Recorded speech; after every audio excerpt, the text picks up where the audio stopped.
बिस्मिल्लाहिर्रहमानिर्रहीम। मेरा नाम डॉक्टर नासिर अब्बास है और मैं हेड हूँ बोन मैरो ट्रांसप्लांट यूनिट का चिल्ड्रन हॉस्पिटल लाहौर में।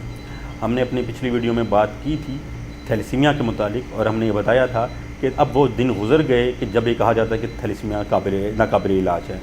हम बच्चे को अगर वक्त पे ट्रांसफ्यूजन करते रहें और उसे वक्त पे ट्रांसप्लांट करा दें तो बहुत अच्छे चांसेस हैं कि 80 to 90% चांसेस हैं कि बच्चे का ट्रांसप्लांट हो जाएगा और बच्चा अपनी नॉर्मल ज़िंदगी गुजार सकेगा। उसको खून लगाने की ज़रूरत नहीं रहेगी और उसकी चिलेशन की या फौलाद निकालने की ज़रूरत नहीं रहेगी। अगर हम ट्रांसप्लांट की बात करें तो पाकिस्तान में हम लोग इस टाइम कर रहे हैं ट्रांसप्लांट। थैलेसीमिया के हवाले से मैं 2-3 चीज़ें वाज़ेह कर दूं कि ट्रांसप्लांट कामयाबी के चांसेस कब सबसे ज़्यादा होते हैं। उस वक्त थैलेसीमिया में कामयाबी के चांसेस सबसे ज़्यादा हैं जब बच्चे को अभी बहुत कम खून लगा हुआ है और हमने उसका ट्रांसप्लांट करा दिया। नंबर 1, इसलिए हम कहते हैं कि 3-4 साल की उम्र में या 5 साल की उम्र से पहले ट्रांसप्लांट करा लेना चाहिए, तो आपके कामयाबी के चांसेस बहुत बढ़ जाते हैं। उसकी वजह क्या है मैं आपको बाद में बताऊँगा। 2, बच्चे में फौलाद के लेवल ज़्यादा नहीं होना चाहिए। उसका फेरिटिन लेवल हम कहते हैं तकरीबन 2000 से कम होना चाहिए। अगर ज़्यादा हो तो फिर पहले हमें इंजेक्शन देकर कम करना पड़ता है। अगर वो कम होगा तो उतने ही कामयाबी के चांसेस ट्रांसप्लांट में ज़्यादा होंगे। नंबर 3, अगर बच्चे की जिगर तिल्ली बढ़ी हुई हो, उसका साइज़ बढ़ जाए, और मैंने पिछली दफ़ा बताया था कि जिगर तिल्ली उसी वक्त बढ़ती है जब हम वक्त पे खून नहीं लगवाते। हम लगे रहते हैं कि बच्चे की एचपी 6 पे 7 पे आ जाएगी फिर खून लगवाएंगे। नतीजा यह होता है कि जिगर तिल्ली में एक्टिविटी होती चली जाती है, खून जिस्म कोशिश कर रहा होता है और नतीजतन जिगर तिल्ली बहुत बढ़ जाती है। तो कोशिश यही करें कि जिगर तिल्ली ना बढ़ी हुई हो और उसको करने का एक ही तरीका है कि हम अपने बच्चे की हीमोग्लोबिन 10 से ऊपर रखें। 10 पे जैसे ही पहुँचे दोबारा खून लगवा के उसे 12-13 पे चले जाएँ, फिर जैसे 10 पे आए उसे ऊपर ले जाएँ ताकि जिगर तिल्ली ना बढ़े और ट्रांसप्लांट की कामयाबी के चांसेस बहुत बेहतर हो जाते हैं अगर तिल्ली ना बढ़ी हुई हो तो। अच्छा, अब मैंने बताया कि हम क्यों कहते हैं कि जो आप इसकी ट्रांसप्लांट की जब हम बात कर रहे होते हैं तो हम पेरेंट्स से कहते हैं कि जब बच्चे को खून लगवा रहे हैं तो कोशिश करें कि अपने करीबियों को खून मत लगाएं, क्योंकि अगर करीबियों को खून लगाया गया एंटीबॉडीज़ बन जाएंगे और फिर ये ट्रांसप्लांट में रिजेक्ट करेंगी, ट्रांसप्लांट को रेजिस्ट करेंगी और ट्रांसप्लांट नाकाम होने के चांसेस बढ़ जाएंगे।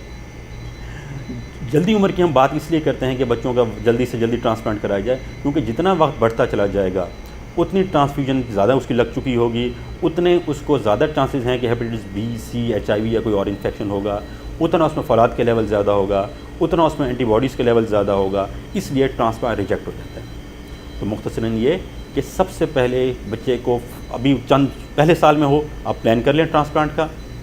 नंबर 2, कोशिश करें कि उसकी एचपी 10 से ऊपर रखें, नीचे ना आने दें और फौलाद को नीचे करने के लिए मेडिसिन यूज़ करते रहें। हम ट्रांसप्लांट किन के साथ कर सकते हैं? वालिदैन हमसे बहुत पूछते हैं कि जी हम ट्रांसप्लांट कराना चाहते हैं, डोनर कौन होगा? पाकिस्तान में जितने भी सेंटर्स हैं वो सारे ट्रांसप्लांट हम सिबलिंग डोनर से करें। सिबलिंग का मतलब मालूम ये है कि बहन भाई अगर मैच कर जाए। अगर बहन भाई मैच ना हो तो अगर पेरेंट्स आपस में कज़न हो तो हम पेरेंट्स से भी कर सकते हैं या अपनी फैमिली के अंदर और मेंबर ढूंढ सकते हैं जिनसे उनकी HLA मैचिंग हो जाए।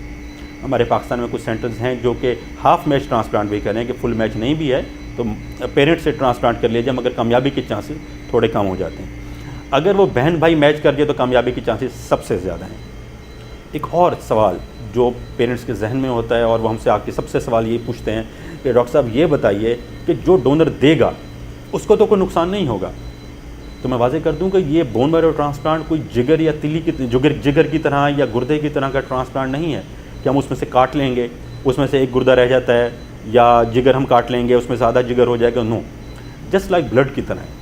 हम उसके सिस्टम सेल को मोबिलाइज़ करते हैं और उसमें से ले लेते हैं और उसमें वापस अपना देने वाले में वापस बन जाता है। और यूँ समझिए कि अगर मैं परसेंटेज में बात करूँ तो ट्रांसप्लांट में जो डोनर होता है, जो ट्रांसप्लांट गुदा दे रहा होता है हड्डी का, उसमें सिर्फ लेस देन 1% चांसेस हैं कि उसमें किसी किस्म की कॉम्प्लिकेशन होगी। लेकिन अगर ट्रांसप्लांट कामयाब हो जाए तो ये बच्चा आपका बिल्कुल ठीक ज़िंदगी गुजार सकता है। एक और ट्रांसप्लांट के हवाले से जो अगला सवाल पूछते हैं तो डॉक्टर साहब इसके बाद हमारा बच्चा बिल्कुल ठीक हो जाएगा। मैंने कहा ना कि तकरीबन 80% चांस हैं कि अगर वक्त पे ट्रांसप्लांट हो जाए तो आपका बच्चा थैलेसीमिया से निजात पा जाएगा। हाँ, 20% चांस मौजूद है कि ट्रांसप्लांट की अपनी कॉम्प्लिकेशंस हैं, उसकी वजह जो सिंपल कॉम्प्लिकेशन से लेकर ये भी हो सकता है बच्चा अपनी जान से हाथ धो बैठे, मगर सिर्फ 20% है। इसलिए हमें पेशेंट को और पेरेंट्स को इनकरेज करते हैं कि आप ट्रांसप्लांट की तरफ आएँ और वक्त पे ट्रांसप्लांट करें। एक और चीज़ जो हमारे बोन मैरो ट्रांसप्लांट के पेशेंट्स पूछते हैं कि डॉक्टर साहब उसके बाद दवाइयाँ कितना अर्सा वो लेते रहेंगे।